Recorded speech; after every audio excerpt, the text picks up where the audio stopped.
Justice et garde des Sceaux est là dans la salle en train de suivre. Il vient d'arriver à peine.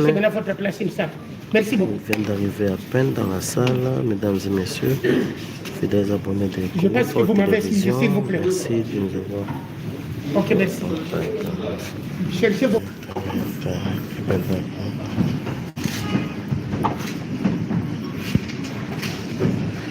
Ah ouais, nous signalons l'arrivée dans la salle de Constant Mutamba. Mesdames et messieurs, tout est fin prêt. Tout est fin prêt. L'audience va commencer dans quelques instants. L'ex-garde des Sceaux est là. Il a fait son entrée dans la salle déjà. Et comme vous le voyez. Oui. Eh bien donc... Constant Mutamba vient d'arriver dans la salle. Il est là. Oui, il est là. On va aller jusqu'au bout. Je suis le seul porte-parole que vous allez faire. Les avocats sont ici faire son travail, leur travail. Et je pense qu'un avocat ne peut pas être sur caméraman. Vous êtes en cause, vous filmez, ça c'est contre la loi. Je vous informe, puisqu'il y a des gens, il y a un avocat qu'on a dit qui est capable de filmer. Faites votre travail à l'hôpital, dans la professionnalisme. Il y a qui sont là pour filmer.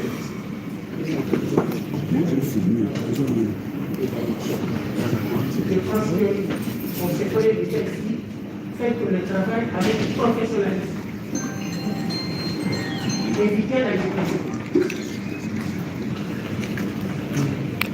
Mesdames et messieurs, fidèles abonnés de Congo Fort Télévision, le leader de l'opposition républicaine Constant Mutamba Tungunga est bel et bien là dans la salle. C'est le jour J. Le verdict sera prononcé dans quelques instants, mesdames et messieurs. Fidèles abonnés de Congo Fort Télévision, nous sommes en direct de la Cour de cassation. C'est aujourd'hui mardi 2 septembre 2025, le verdict sur le procès de Constant Mutamba est attendu. Tout est fin prêt. Nous attendons l'arrivée des juges pour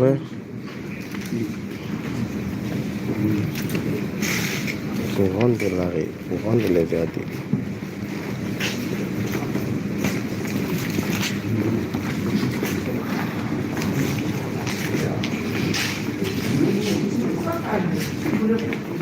Voilà, Thierry Kassongo, Constant Mutamba est là. Il y a moyen d'éteindre les flashs. Ok.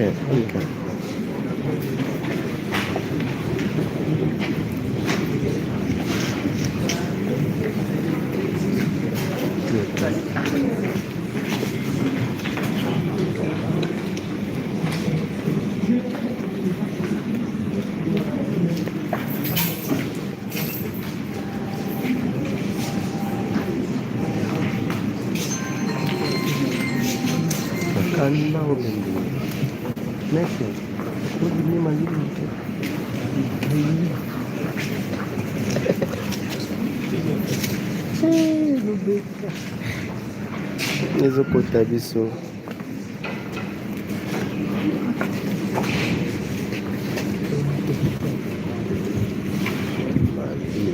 somme ya nguvu napita sana. Je suis Constant Mutamba. Merci, messieurs les journalistes. On observe seulement le procès va devant l'audience va bientôt commencer dans quelques instants. Tout est fin prêt. Mesdames et messieurs, nous attendons les juges qui vont venir rendre leur arrêt. Constant Mutamba est là. Il est arrivé. En bas-bouche, comme vous voyez, il est calme, à l'aise, entre lignes, sur vêtements aussi, bien cagoulé toujours.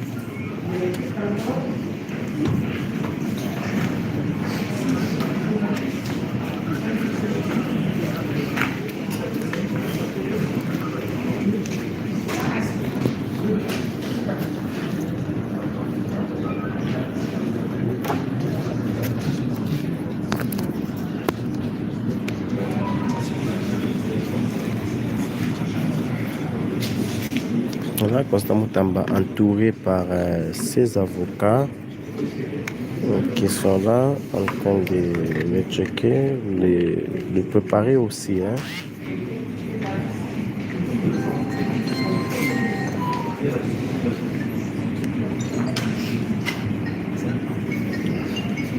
Constant Moutamba vient de faire son entrée dans la salle de la Cour de cassation. Il est 13h passé de 25 minutes, heure de Kinshasa. Constant Moutamba est là, assis, en forme. Les avocats sont là aussi.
Notre espoir.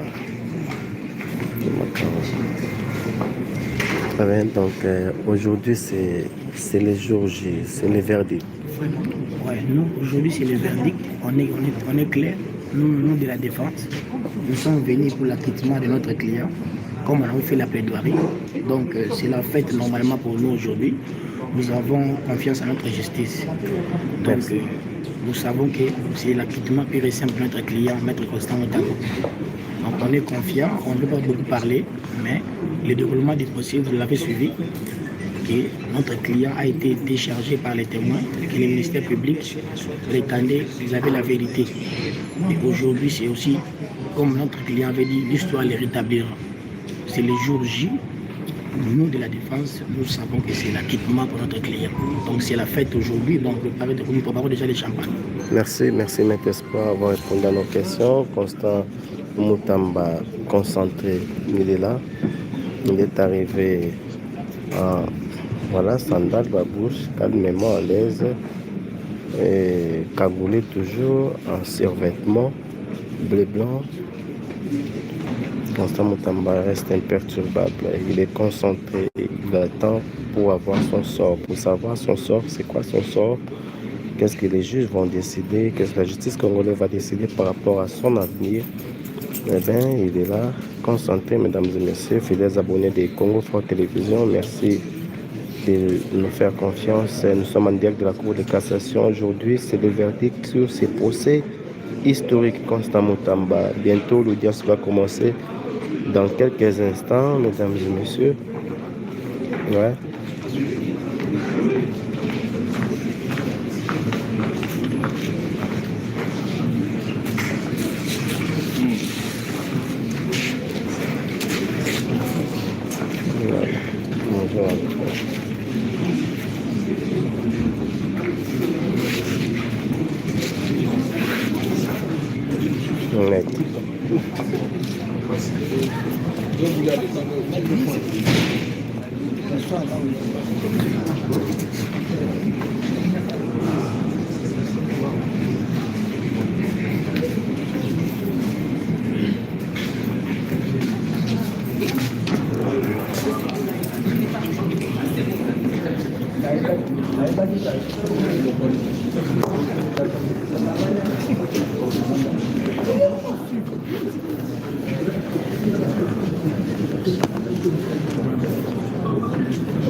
Parce qu'il me demandait qu'est-ce qui se passe dans la salle.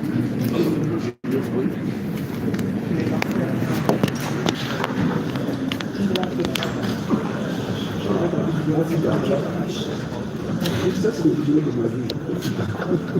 T'as failli pour écouter ça.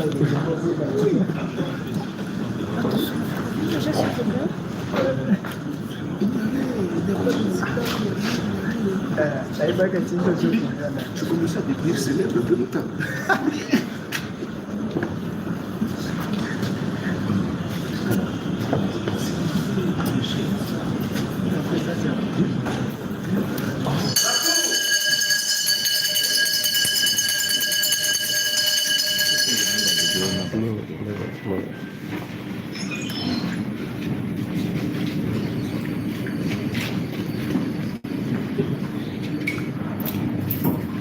Ele passa a boca. Até ele passa a boca. Olha o lá na pamba major.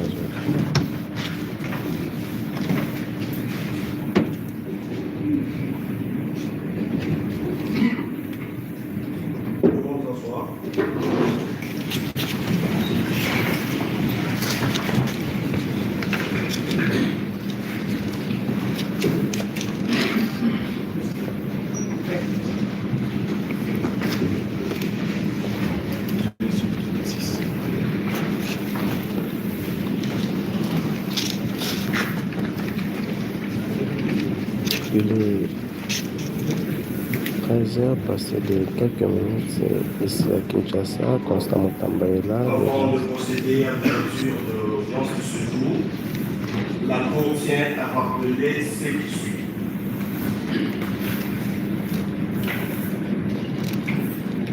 En l'intention du public, la sérénité et le calme doivent être observés avec toute la rigueur possible. Et cela du début jusqu'à la fin. Tout mouvement, tout acte de nature à perturber le bon déroulement de cette audience sera considéré comme un délit d'audience. L'auteur sera jugé et éventuellement condamné.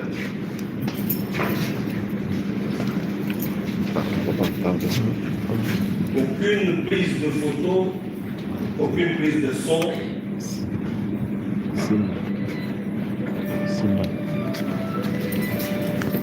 Même avec le téléphone personnel, n'est autorisé que pour ceux qui sont détenteurs d'une accréditation.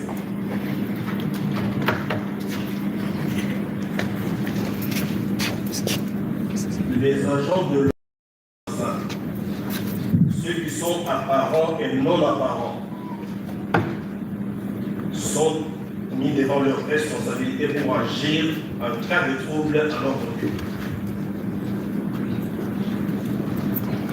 Avec toutes ces précisions,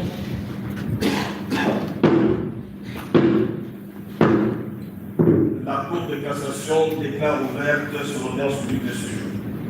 Et passe la parole à M. le greffier de pouvoir procéder à la lecture de l'extrait de Rome. Extrait de Rome, la Cour de cassation, déjà en matière répressive, au premier et dernier ressort, appelle à son audience publique de ce mardi 2 septembre 2025 l'affaire suivante dans les chambres réunies le président Kabasele afin à prononcer RP 22/CR affaire ministère public contre M. Konsungatanda et Tata, conseiller, afin pour ministère public représenté par l'avocat général Vora Nzungu et l'assistance de M. Moyo Boli, le greffier ICL. C'est tout, M. le Président. La Cour vous remercie. Après la cause inscrite sur le code pénal 22/CR. En cause, le ministère public et M. Constant Moudamatounoura, preuve.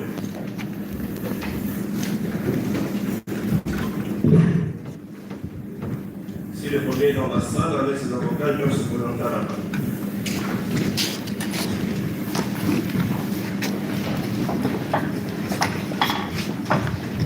Monsieur le président, vous savez qu'à l'appel de la cause, le premier comparé en personne.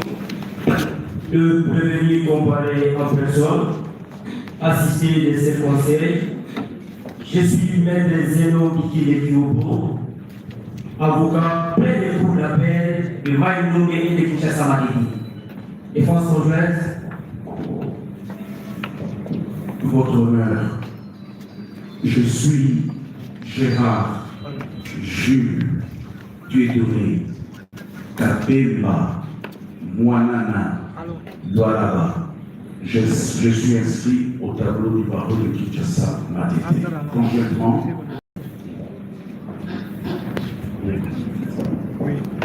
Maître Paul Okito Ovole, avocat de la cour d'appel de Kinshasa Matete.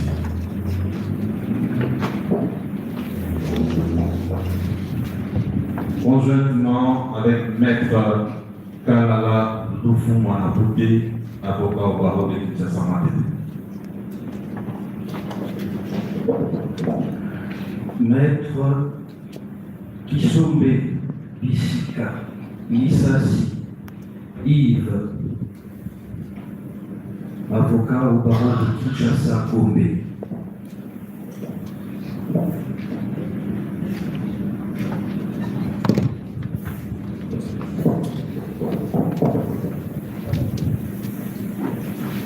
Conjointement avec Maître Eli Ouazuma, je suis avocat près les cours d'appel de Kinshasa Matete et du Congo central.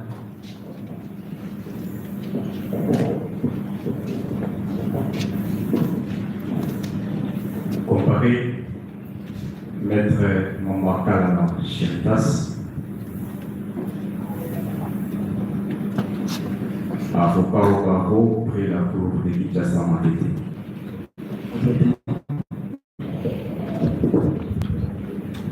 Maître Michel Mouteba Babenda, avocat au barreau de Kinshasa Matete.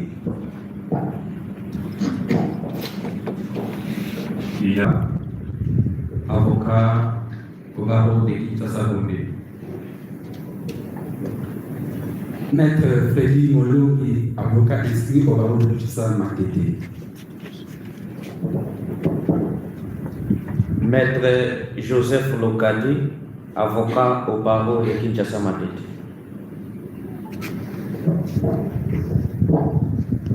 Conjointement avec Maître Merlo Nkokani Matumo Namzolo, avocat au barreau près la cour d'appel du Maïnobe.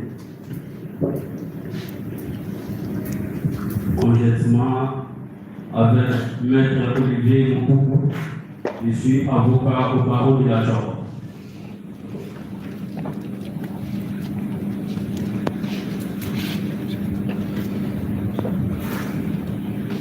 Conjointement avec Maître Richard Bilonga, avocat au barreau de Kinshasa central. Défense conjointe.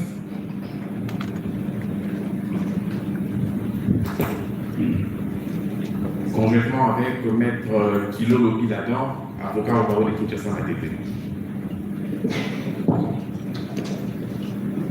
Conjointement avec Maître Louvungu Valérie, avocat au barreau du Congo Centre. Conjointement avec Maître Doté Koto, avocat au barreau de Kinshasa Matete.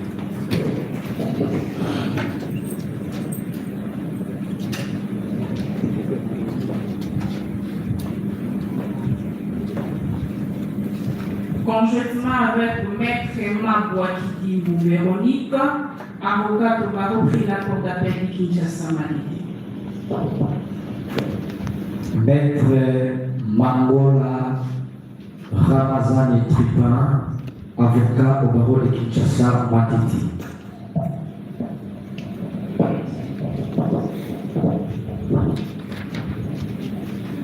Maître Kabuka Lambombo Trudon, avocat au barreau près la cour d'appel de Mandoni. Conjointement avec Maître Mwamba Kitiki Marie Claver, avocat au barreau des Kouilou.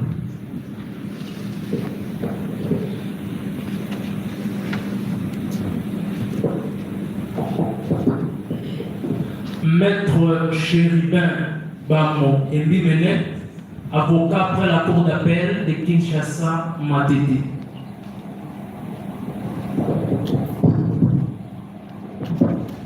Comparé Maître Koni Sidani Ben, avocat au barreau près la cour d'appel de Kinshasa Matete.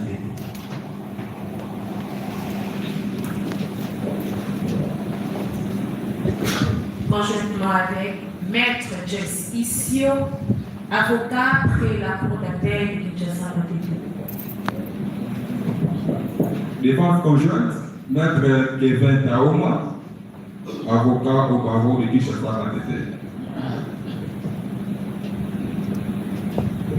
Comparé Maître Kabwe Kamle Josué, avocat au barreau près la cour d'appel de Kouilou.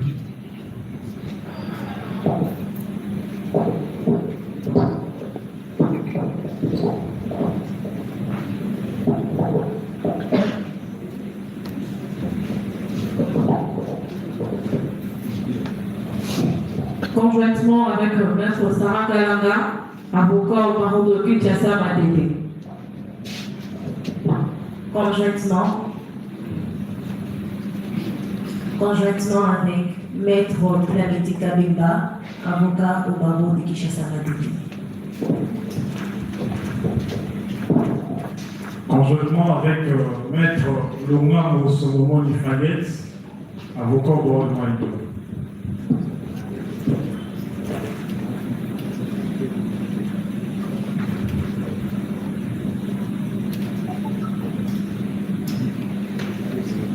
Conjointement avec Maître Kitenge Kapena Serge, avocat près la cour d'appel de la Lomanie.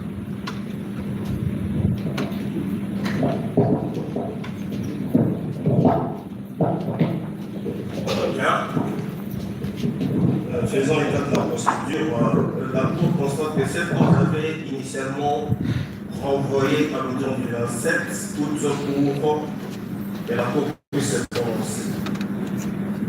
Mais compte tenu de certains impératifs, elle était obligée de pouvoir saisir le premier président de cette Cour pour pouvoir lui accorder une prolongation conformément à la loi pour que cette audience se tienne aujourd'hui. Et elle est prévue pour le prononcer, et l'arrêt est entièrement rédigé, motivé. En voici le contenu. Par requête aux fins de fixation de réponse.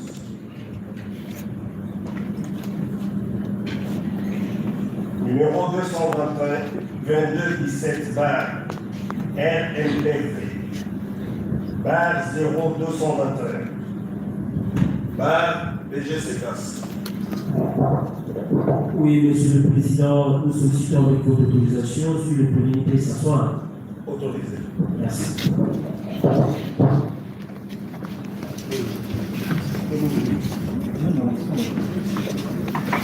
La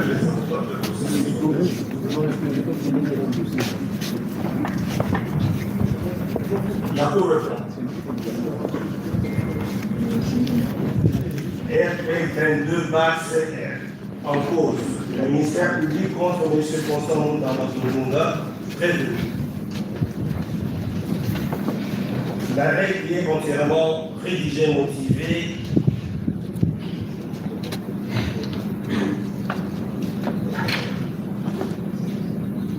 est rendu confus. Par requête aux fins de fixation d'audience, numéro 2217 par RMPV par 0221 par PGCCAS par WP par ROM par CAM du 20 juin 2025, le procureur général près la Cour de cassation a déféré devant celle-ci le premier Constant Moutamba Tundunga du chef de détournement des deniers publics, fait prévu et puni par l'article 145 du Code pénal congolais livre 2, tel que modifié et complété par la loi numéro 73 par 017 du 5 janvier 1973. Il lui reproche d'avoir, à Kinshasa, le capitale de la République démocratique du Congo, le 16 avril 2025, étant ministre d'État, ministre de la Justice et garde des Sceaux, détourné 19 900 000 $ américains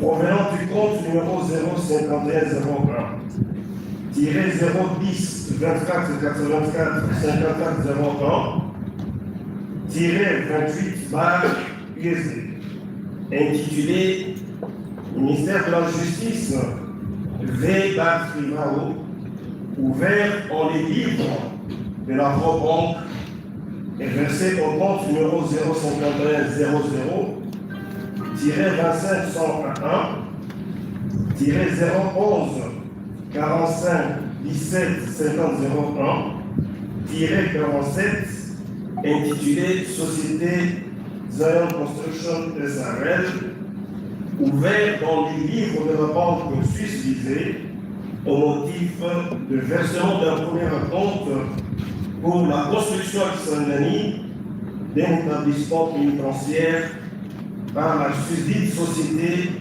en invoquant un contrat dépourvu de l'avis de non-objection de la Direction générale du contrôle des marchés publics, DGSNP en sigle, et qui pouvait lui permettre de sortir les fonds du compte d'un établissement public, encore que la société contractante est une société de façade, sans adresse connue, donc sans siège social, sans expertise avérée en matière de construction immobilière, sans garantie financière, sans personnel d'appoint, somme d'argent qui était entre sa main en vertu de ses fonctions de ministre de la Justice et garde des Sceaux. Il ressort de l'instruction en l'audience les éléments du dossier. Au terme du compte rendu de la 21e réunion ordinaire du Conseil des ministres de vendredi 8 novembre 2024 du gouvernement de la République démocratique du Congo, le ministre d'État, ministre de la Justice et garde des Sceaux, avait présenté deux notes d'information en rapport avec la construction des maisons d'arrêt et des prisons, ainsi que le projet de construction d'une grande maison d'arrêt à Kinshasa. Sur instruction du président de la République, reprise par la première ministre, une commission mise en place à cet effet avait proposé en urgence la construction de 5 nouvelles prisons modernes et la réhabilitation de celles existantes dans un délai de 12 à 24 mois au maximum. Après prospection C'est la commission présidée par le secrétaire général à la justice. 4 sites avaient été retenus, à savoir ceux de l'établissement de garde et d'éducation de l'État de Benséké, de NCDX, la commune de la cité Maman Mobutu, de la société Sikoko et de la base de la 14e région militaire, tous à Kinshasa. Le Conseil avait recommandé l'approfondissement de ce projet. Dans ce contexte, le ministère de la Justice est représenté par M. Ngwanda, Mikler, Minda Waminda et Epoka Lokanda, agissant au nom de la cellule de gestion du projet des marchés publics, engageant des négociations pour la construction d'une maison d'arrêt d'une capacité de 3 000 pensionnaires à Kisangani dans la province de Rachouko pour un coût global de 39 877 067,96 $ américains avec la société Zone Construction SARL représentée par Madame Inamaoro, Ange-Marie Aurore et M. Duterte Jacques, comme l'indique le procès verbal du 16 décembre 2024. Par lettre numéro 0443, par DMK 0059, par DIRCA, par K, par LE, par MIN, par J et GS, par 2025, du 15 janvier 2025, le revenu, alors ministre de la Justice et garde des Sceaux, sollicita de la DGSMP l'autorisation spéciale de recourir à la procédure de gré à gré pour la passation du dit marché au motif que la société adjudicataire se distinguait par son sérieux, sa capacité de proposer une offre budgétaire raisonnable et son expérience avérée dans la construction des maisons pénitentiaires, tant au niveau national qu'international. Parcelle numéro 0094, par DGCNT, par DG, par DCP, par DEPAN, par KM, par 2025. Du 31 janvier 2025, la DGCMP n'apporta pas l'autorisation sollicitée au motif pris de ce que la motivation évoquée par le ministère de la Justice n'est cadrée avec aucun des 5 cas limitativement prévus à l'article 42 de la loi numéro 10, barre 010, du 27 avril 2010, relative au marché public. Notamment, la source de financement n'était pas indiquée. Les procès-verbaux des discussions engagées avec les différents candidats consultés et des négociations réalisées avec la société Zone Construction SARL, accréditeur retenu pour le gré à gré, n'avaient pas été annexés au dossier, et ce, en violation des dispositions de l'article 134, alinéa 2, du décret numéro 23/12 du 3 mars 2023 portant manuel de procédure des marchés publics. Le débit de la société précitée ne prenait pas en compte la TVA, les frais de redevance du marché à percevoir par la RLP, le volet contrôle et surveillance des travaux, les postes de contingence, mobilisation et démobilisation des équipes prévues dans le bordereau ne se justifiaient pas. Les documents de la société attributaire n'avaient pas été annexés au dossier, à savoir le certificat d'agrément aux infrastructures et travaux publics ITP en cycle, en cours de validité et l'attestation valant quitus fiscal. Le certificat d'affiliation à la Caisse nationale de sécurité sociale, SNSS en sigle, ainsi que la preuve de régularité de paiement des cotisations, ainsi que les états financiers certifiés des 3 dernières années 2021-2023, de même que les conseils d'impôt, les réceptions définitives ou attestations de bonne fin de marché similaires antérieurement exécutées.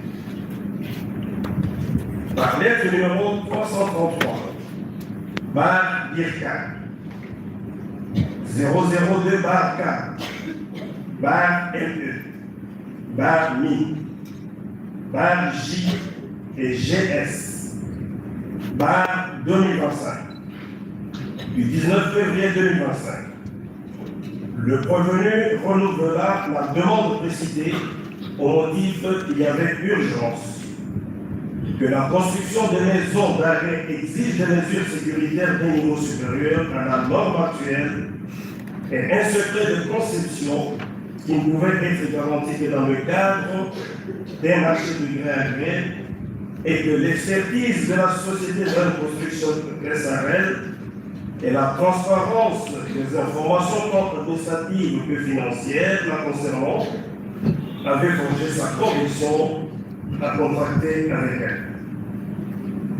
Sur ces entreprises, le prévenu invita dans son bureau de travail la directrice générale ad interim de la DGCL, Madame Moukadi Marie-Paul, afin de l'amener à tout prix à signer l'autorisation sollicitée.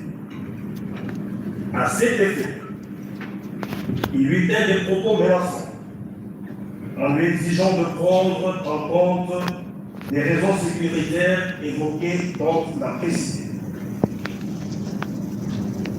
Parcelle numéro 0316, bar DGCNP, bar DG, bar DCP, bar DENAN, bar JNZ, bar 2025, du 26 février 2025. La DGCNP lui accorda la dite autorisation pour un coût global de 39 877 67,96 $ américains hors taxe. Fort de celle-ci, le prévenu conclut avec la société précitée le contrat de marché public ayant pour objet l'exécution des travaux relatifs à la construction des immeubles carcérales d'une capacité de 2 000 pensionnaires, R plus 2 grosses œuvres, plus finition au coût global de 29 900 000 $ américains, hors taxes et taxes à la valeur ajoutée. Au terme de ce contrat, l'autorité contractante s'engageait à payer le prix du marché par virement au compte numéro 00 11 15 00 66 20 01 22 96 60 233 ouvert dans les livres d'équity BCDC au nom du titulaire du marché selon les modalités suivantes. 80%, soit 23 200 000 $ américains à l'installation du chantier et des barrages. 10%, soit 2 900 000 $ suivant des comptes avancement des travaux. 5%, soit 1 450 000 $ américains après la réception provisoire des travaux et 5%, soit 1 450 000 $ américains après la période de la garantie de bonne exécution. Par lettre numéro 729, bar LW, bar 436, bar W2A, bar K, bar ME, bar MIN, bar J et GS, bar 2025, du 1er avril 2025. Le prévenu Moutamba transmis pour approbation le projet de vie contrat à la première ministre. Parcelle numéro 828, bar K, bar ME, bar NI, bar J et GS, bar CF, bar 2025, du 14 avril 2025, relative aux modalités d'utilisation des fonds destinés à la construction de la prison de Kisangani, il demanda à Madame la directrice de la société ZAN Construction, notamment, d'ouvrir un compte bancaire séquestre auprès de la banque où sont logés les fonds destinés au financement du dit projet et dont le séquestre sera désigné pour assurer les opérations de décaissement et de décaisser les 30% du coût total du marché à titre de démarrage des travaux. Par J et GS, par CF, par 2025. Du 16 avril 2025, il ordonna à la Banque de débiter le compte numéro 05301 010 24 84 54 01-28 intitulé Ministère de la Justice V bar C Frigaro d'un montant de 19 900 000 dollars au profit du compte courant numéro 2501-011 45 17 50 01-47 ouvert le 15 avril 2025 dans ce livre au nom de la société ZAN Construction SARL au titre des frais d'installation du chantier pour lancement des travaux de construction.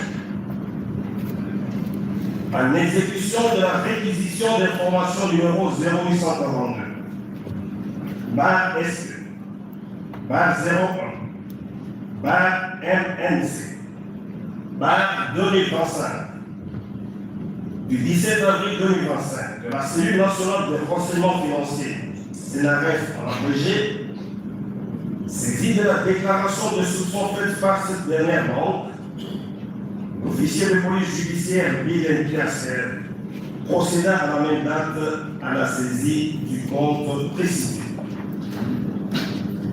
Par lettre numéro 975, bar CNRF, bar SE, bar 2025, du 2 mai 2025, donc copie réservée au prévenu, la CNRF s'adressa à la Première ministre pour s'enquérir de son approbation du contrat de gré à gré à la base du paiement ordonné par le prévenu.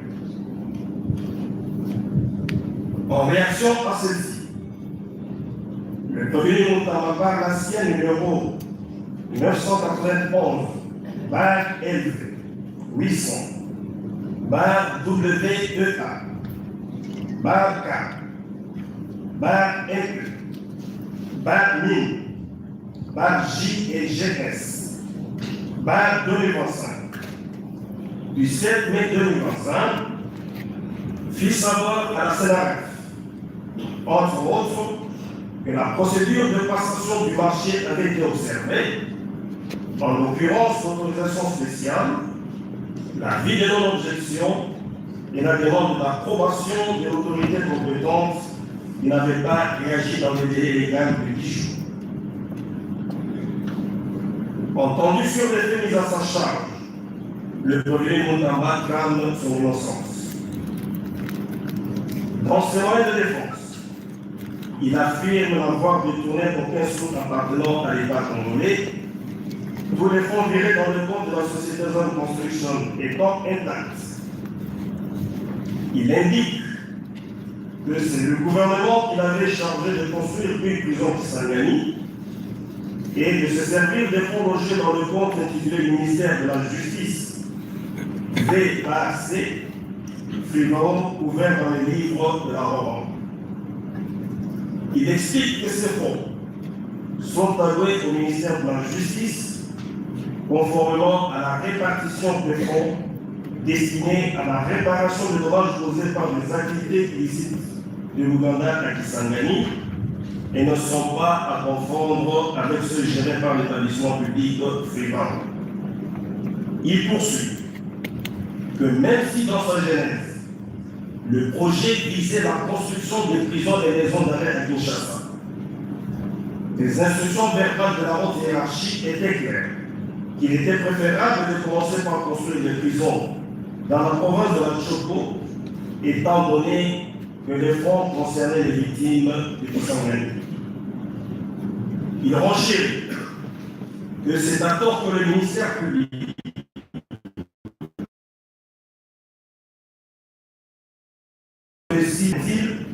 il s'était entretenu avec le chef de division provinciale de la justice de la Choco, qui lui avait rapporté que ce dernier se situait à Kandangwa, vers l'aéroport de Bangoka.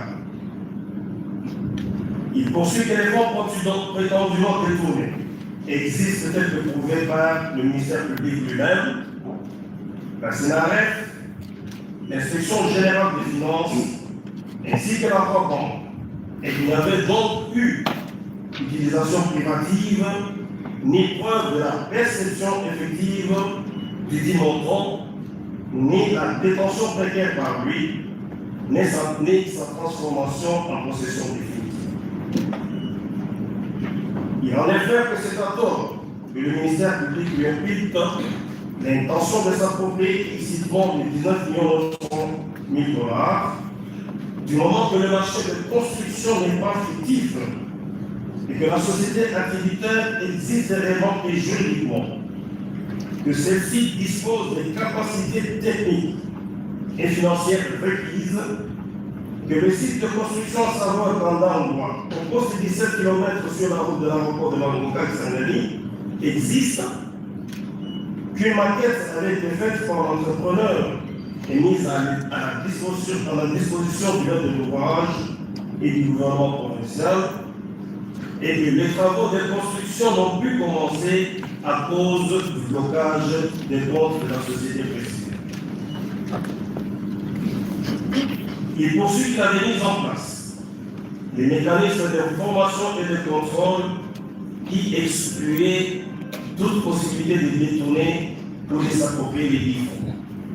À savoir, l'approbation du marché par la Première ministre, l'implication de l'inspecteur général des finances suivant sa lettre numéro 737, /GAP, /NE, /MIN, /J et GS, 2025 du 3 avril 2025, l'ordre de service à l'entrepreneur MIN, J et GS, CF, 2025, du 14 avril 2025, portant sur les modalités d'utilisation des fonds destinés à la construction de la prison de Kisangani et l'implication du ministère des Infrastructures et des Travaux publics dans la phase de suivi et de contrôle de l'exécution suivant la lettre numéro 1003, CAB, NE, MIN, J et GS,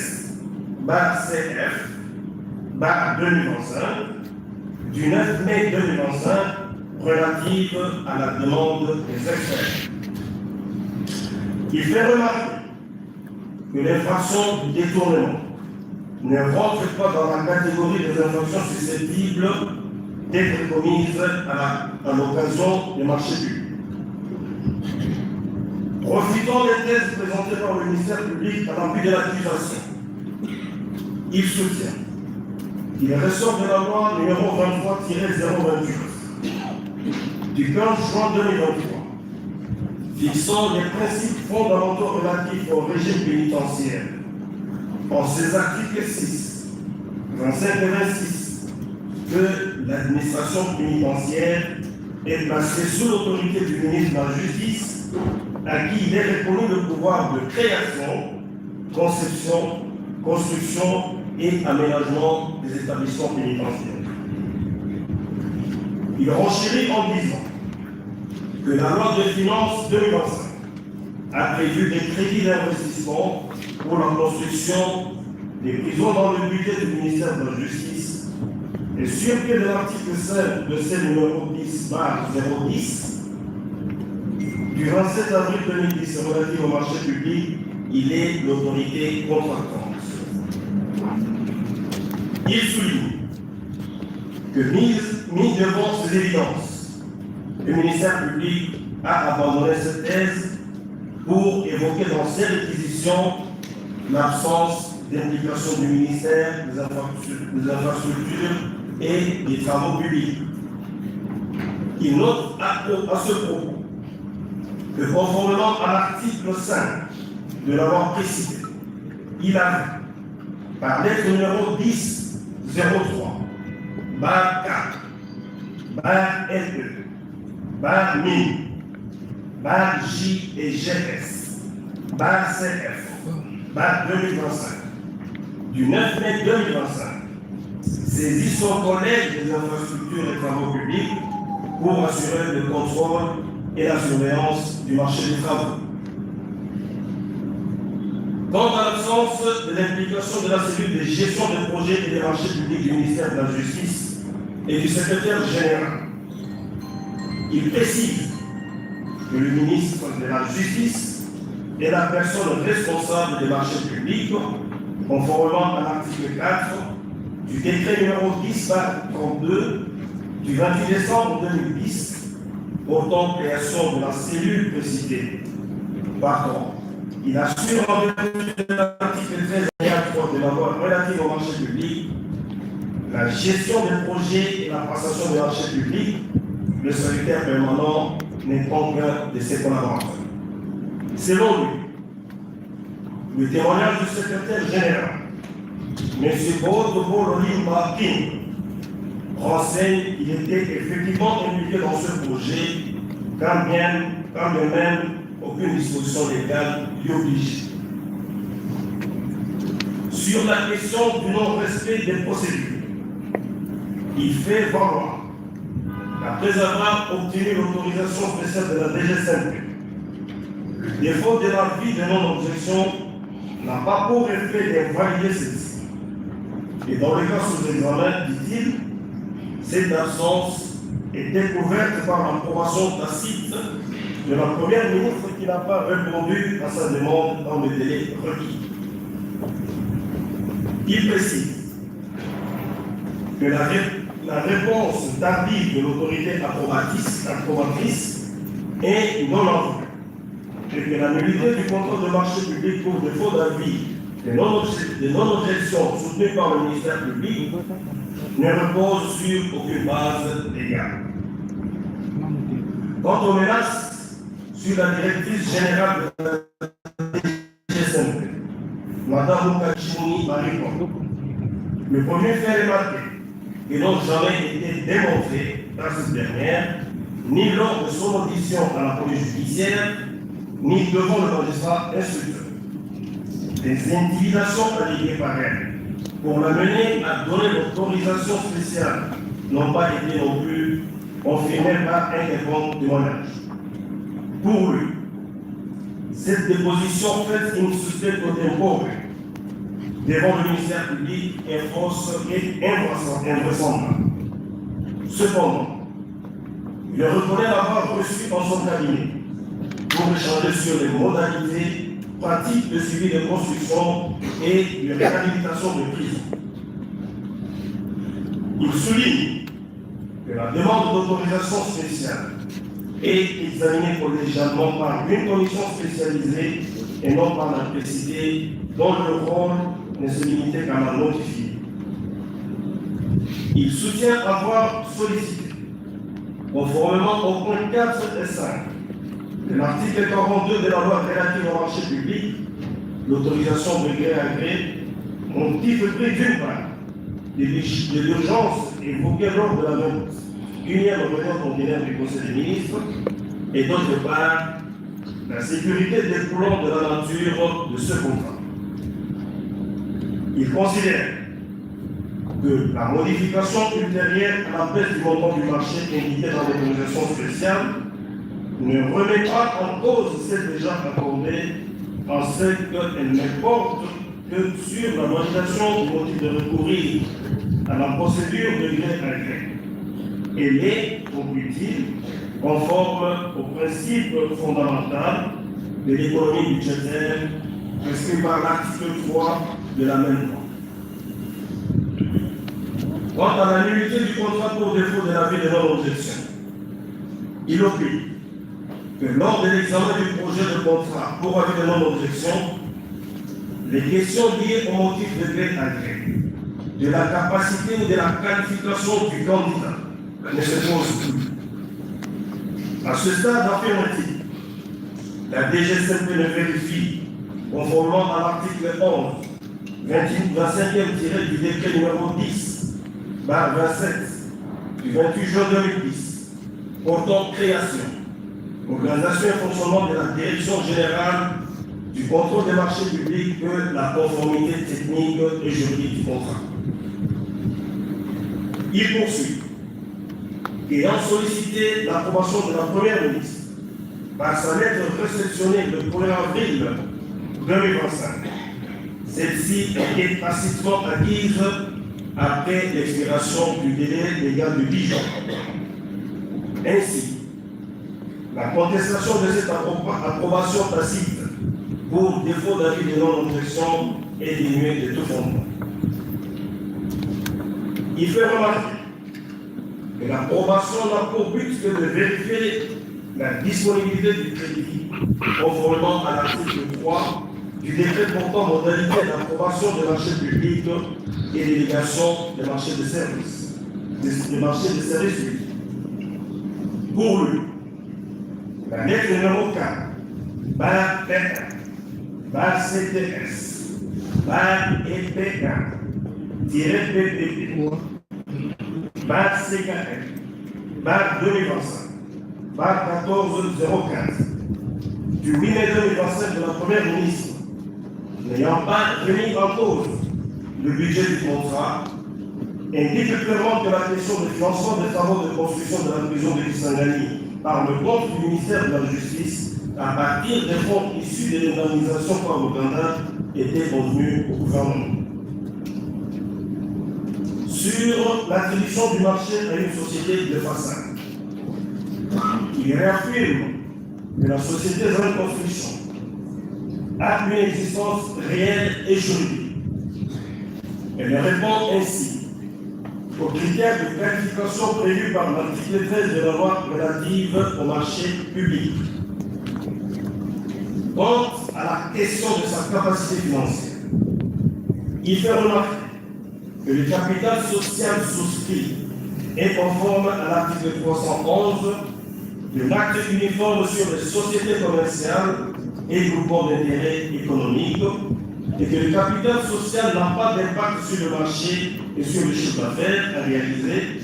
Aucune loi n'interdit à une société au rôle de capital de contracter un marché d'un montant plus élevé et que les statuts, le registre de commerce et de crédit mobilier, RCCR possible, l'impôt professionnel sur le revenu, IPR possible, et les états financiers certifiés par le commissaire aux comptes et les experts comptables de la société et attributeurs indiquent un chiffre d'affaires de l'ordre de 14 460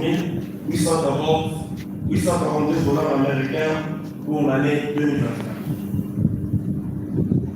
Concernant la non-conformité des modalités de financement et la garantie de restitution de l'avance, il estime que ces questions ont été réglées par sa lettre numéro 828, barre K, barre L, barre MIN, barre J et GS, barre 2025, du 14 avril 2025, qui prescrit les modalités d'utilisation de fonds destinés à la construction de la prison de Kisangani, communique les nouvelles modalités de paiement et de gestion financière du contrat et subordonne tous les questions de fonds à l'autorisation de l'Inspection générale des finances.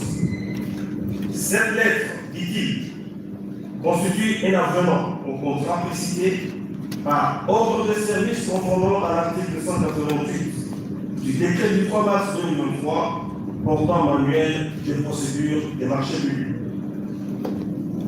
Pour ce qui est du défaut de siège social de la cour contractante, il explique que le ministère public ne devrait pas confondre l'adresse administrative de la société qui peut être juste un bureau pour recevoir les courriers et celle des activités sur le terrain où les employés sont déployés.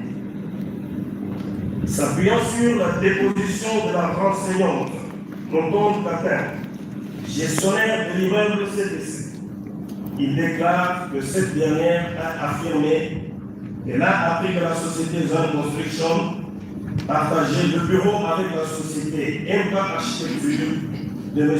Alain Chris, architecte de son état. Quant à son expertise et à son personnel d'emploi, il avance que dans le domaine de construction où les marchés sont parfois saisonniers, une entreprise peut ne pas disposer d'un personnel permanent, mais recruter et recourir en fonction du marché gagné à un personnel très expérimenté en la matière, voire sous-traiter le marché. Il renchérit que les documents juridiques et administratifs mis à la disposition du ministère de la Justice, en vue de l'attribution du marché, montrent qu'elle dispose de la capacité financière et technique pour financer le marché et pour l'exécuter. S'agissant du statut social des associés, il dénonce l'acharnement du ministère public à l'égard de M. Willy Mochen Enemi et de Mme Inamahoro Ange-Marie Aurore, alors que le premier avait déjà cédé ses parts sociales.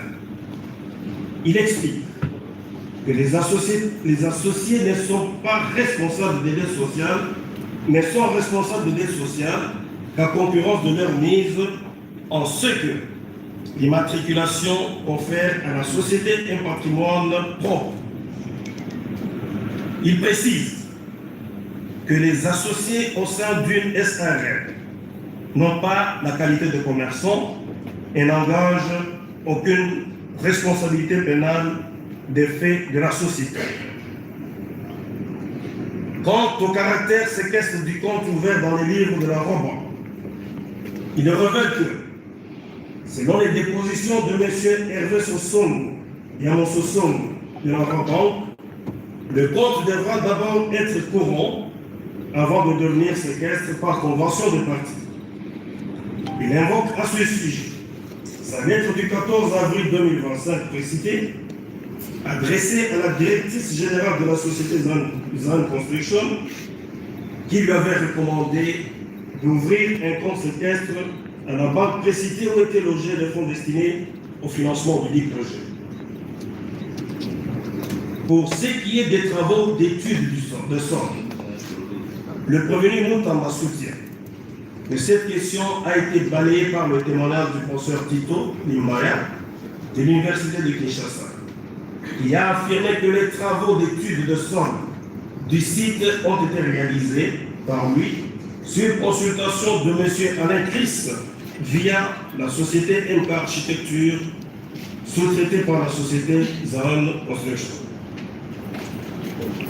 Dans ces réquisitions, le ministère public a sollicité de la Cour la condamnation du prévenu Constant Mokamba Tombonga à la peine de 10 ans de travaux forcés, assortie de l'interdiction du droit de vote et du droit d'éligibilité pendant 10 ans après l'exécution de la peine, de l'interdiction d'accès aux fonctions publiques, quel qu'en soit l'échelon, de la privation du droit à la condamnation conditionnelle et à la réhabilitation, ainsi qu'à l'extourne de la somme détournée.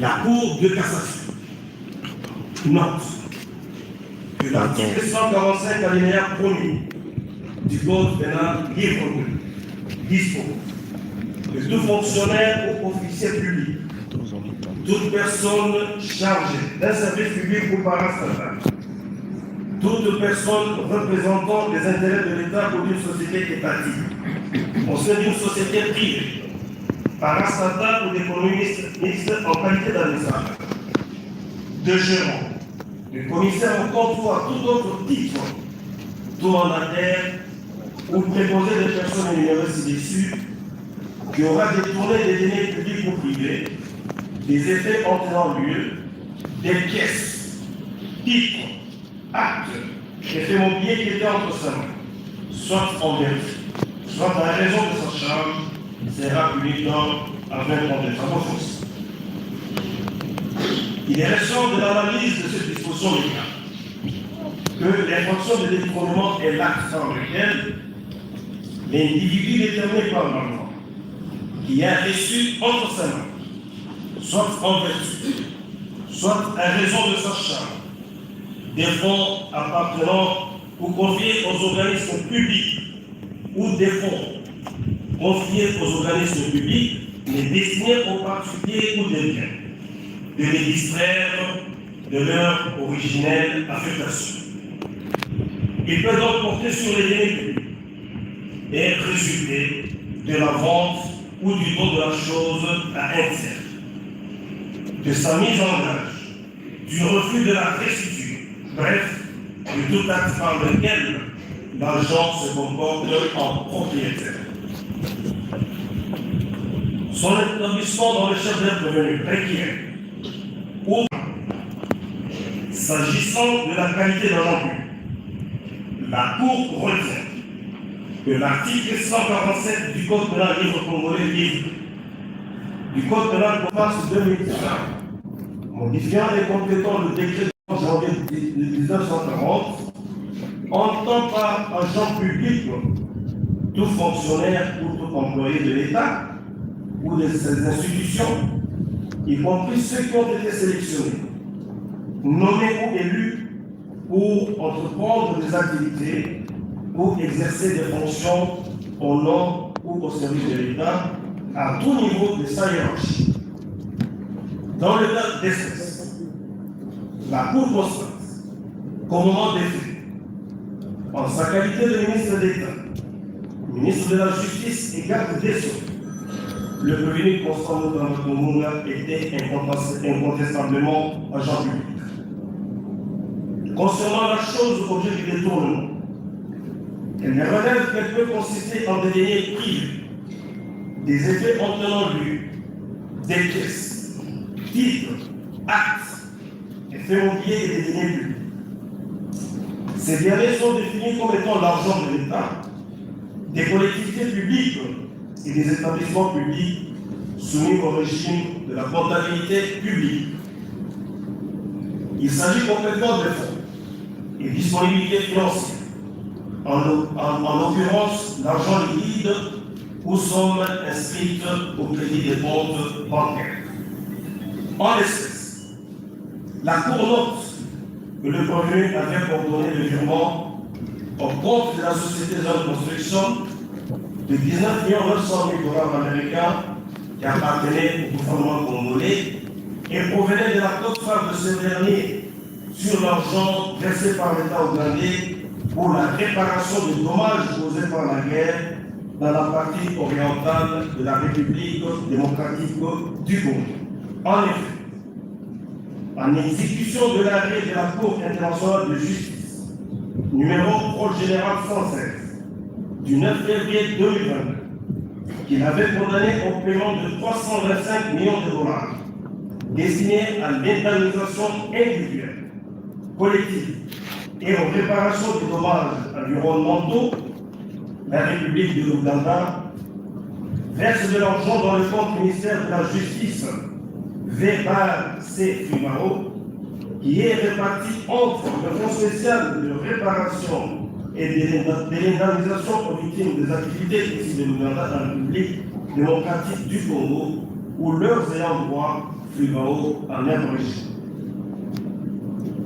Elle précise que les deniers publics doivent se trouver entre les mains de l'argent public, soit en vertu, soit à raison de sa charge.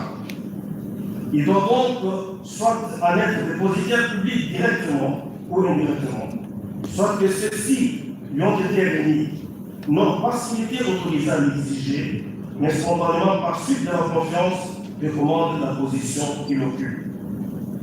Dans le cas sous-exemple, la Cour retient que les deniers publics précités étaient sous la gestion du prévenu et que ce dernier ne pouvait en disposer que sur autorisation du gouvernement. Quant à l'acte matériel de détournement, la Cour relève qu'il consiste dans le fait pour l'agent public de disposer des deniers comme s'il lui appartenait. Cette disposition animotomie peut résulter notamment de la translation frauduleuse d'une possession précaire en possession définitive au profit de l'auteur ou d'un tiers, de la dissipation ou de la distraction d'une somme de sa destination. C'est dans ce contexte que commet un détournement des deniers publics. Le prévenu qui accorde à un tiers sur des fonds publics placés sous sa gestion un avantage auquel il n'avait pas droit. Il est donc sans intérêt de savoir si le prévenu a restitué la chose détournée, car cette infraction est consommée dès qu'il s'est approprié ou a procuré à autrui la chose qui lui avait été confiée ou remise, les circonstances postérieures, notamment la remise volontaire de la chose détournée à son propriétaire, étant sans influence sur l'existence de l'infraction. Dans le cas d'espèce, le prévenu a disposé des deniers selon son bon vouloir. Cet élément est payé par les circonstances suivantes. D'abord, dans le contrat par lui signé, il a stipulé, contrairement à l'article 70 de la loi numéro 10/010 du 27 avril 2010, relative au marché public qui paierait 89% du prix pour le lancement des travaux, alors que l'alinéa 2 de cet article dispose que ces avances peuvent être accordées en raison des opérations préparatoires à l'exécution des travaux fournis aux services qui font l'objet du marché.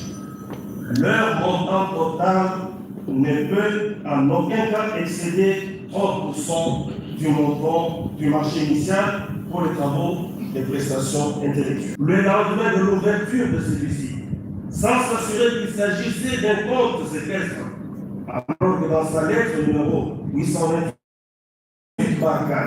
bar N, bar MI, bar J et GS, bar CF, bar 2025, du 14 avril 2025, il avait expressément demandé à la co-contractante d'ouvrir ce compte. Quant au repentir actif, la Cour dit,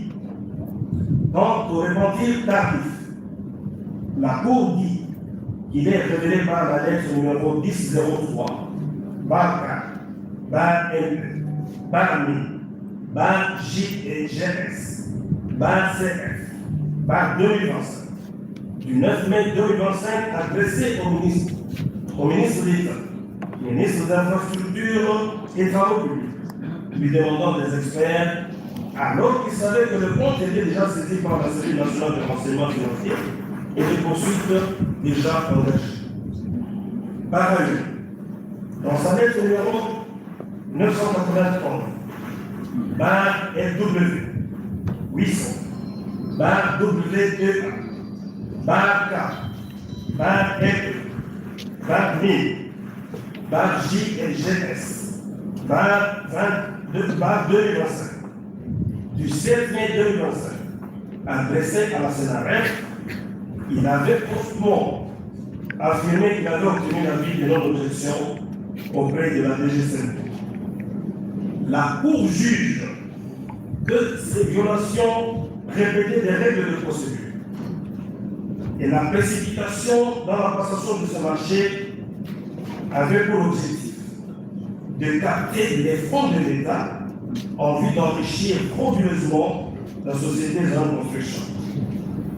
Cela est d'autant plus vrai que le point 4 fait référence à la lettre numéro 316 par DGCNP, par DG, barre DCT, barre D1, barre JMZ, barre 2025, du 26 février 2025, qui est pourtant postérieure par la société par laquelle la DGSMP avait accordé l'autorisation spéciale contre lui. De ce qui précède, la Cour de cassation direct établit l'infraction du détournement des deniers publics mise en charge du premier Constant Moutapa, Tungunga, et le condamnera à la peine de 3 ans de travaux forcés et aux peines complémentaires, ordonnera la même levée de la saisie, la restitution des 19 900 000 $ américains et leur extourne dans le compte numéro 05101-010 24 84 54 01 28 barre USD intitulé Ministère de la Justice V/C Fumao ouvert en délivre de la mort et le condamnera également aux frais d'instance. C'est pourquoi la Cour de cassation, chambre réunie, statuant en matière répressive en premier et dernier ressort, le ministère public entendu dit établi l'infraction de détournement des deniers publics mise en charge du premier Constant Moutamba, Tungunga, le condamne à 3 ans de travaux forcés, prononce en autre compte sur lui les peines complémentaires si appelées. L'interdiction pour 5 ans après l'exécution de la peine du droit de vote et du droit d'éligibilité. L'interdiction d'accès aux fonctions publiques et paraétatiques et transforme l'échelon. La privation du droit à la condamnation ou à la libération conditionnelle et à la réhabilitation. Ordonne la main levée de la saisie, la restitution de 19 900 000 $ américains et leur extourne dans le compte numéro 05101-010 24 84 54 01-28 barre PSD intitulé Ministère de la Justice V/C Fumao ouvert en les livres de la Rome. Le condamne aux frais d'instance. La Cour a ainsi jugé et prononcé à l'audience publique du 2 décembre 2025, à laquelle siège, à l'audience publique de 2 septembre 2025, à laquelle siège le magistrat Kabassélen Zembele Jacques, président de chambre, Kondekana Augustin, président, Kanane Sambo Alain, Manassin Kousso Rayon de Bouillon, Mananga Benzi Boniface, Ilunantanda Paulin, et Tsatsakan du Florida, conseiller, avec le concours du ministère public représenté par l'avocat général Volan Zungu,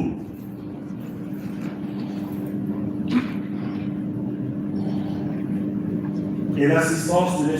Mboy Bolili, greffier du siège. La Cour a dit.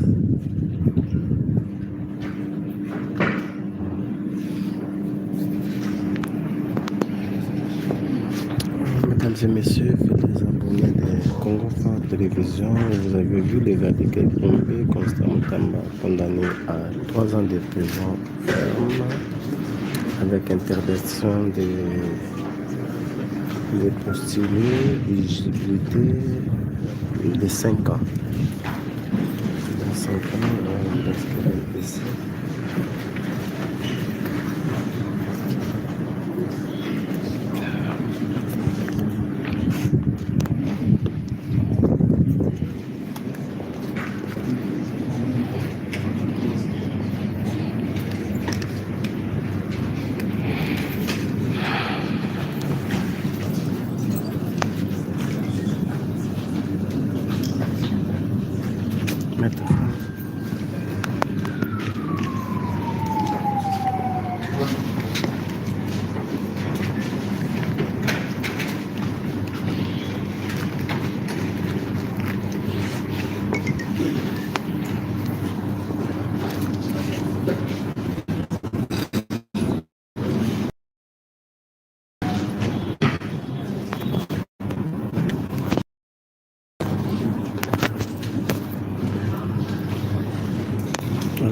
Constant Moutamba, condamné à 3 ans de prison ferme avec interdiction d'inéligibilité de 5 ans. La décision est tombée. Dans un messieurs, des abonnés de Confort Télévision.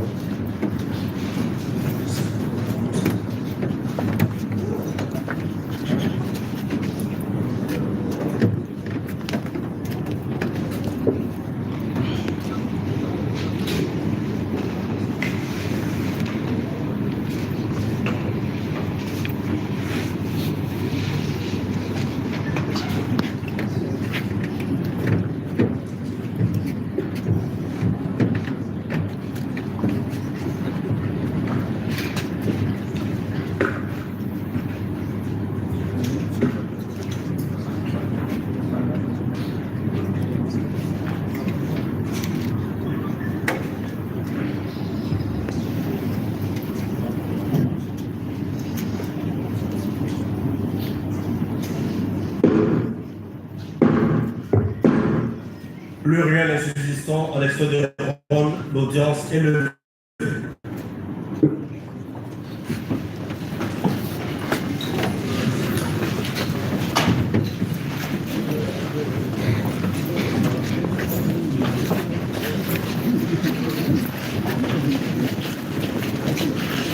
Il faut laisser avec la famille. Beaucoup.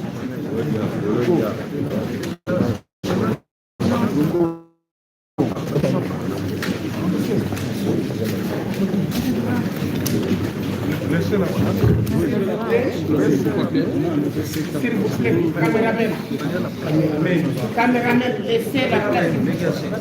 Il ne faut pas être agilé, caméraman. Laissez la place du caméraman. Non, ça va. Excellence. S'il vous plaît.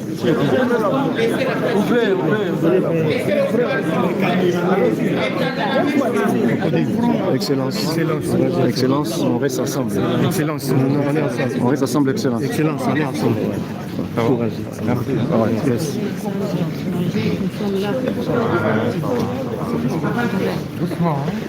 Doucement, s'il vous plaît. Ça va? Merci. Laissez d'abord passer les avocats. Laissez passer les avocats, s'il vous plaît. Caméraman, photographe, avance. La place est sombre pour le leadership n'est pas éteint. Non, pas du tout.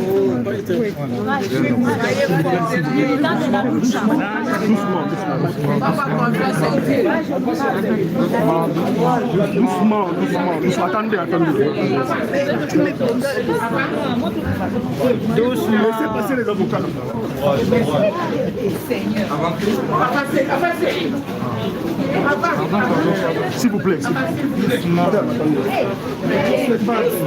S'il vous plaît.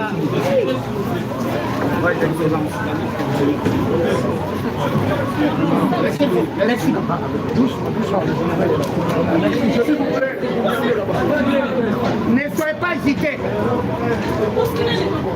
Il ne faut pas bousculer quelqu'un.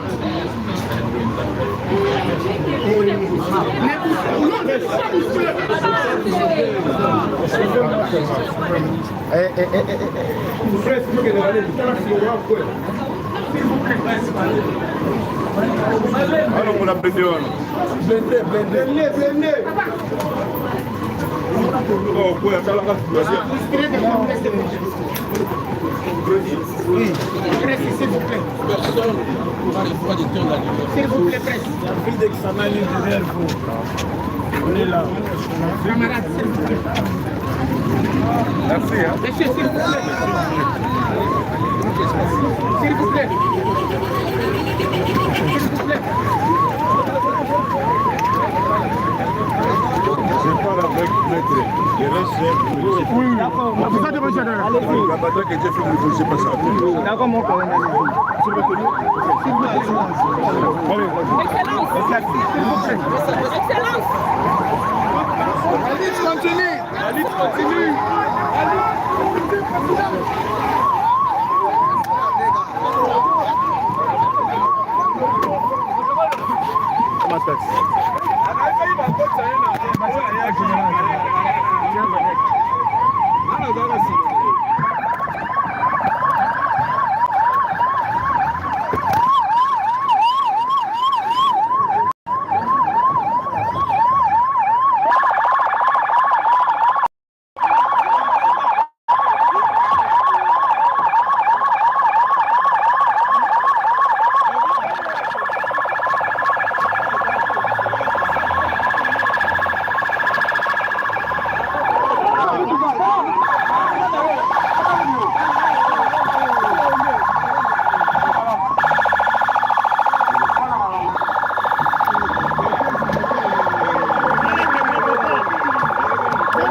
C'est ici que Constant Mutamba était.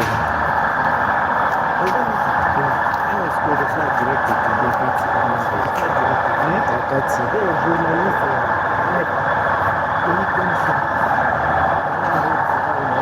non? Voilà, mesdames et messieurs, bonjour les frères. C'est quoi dans le Kabul?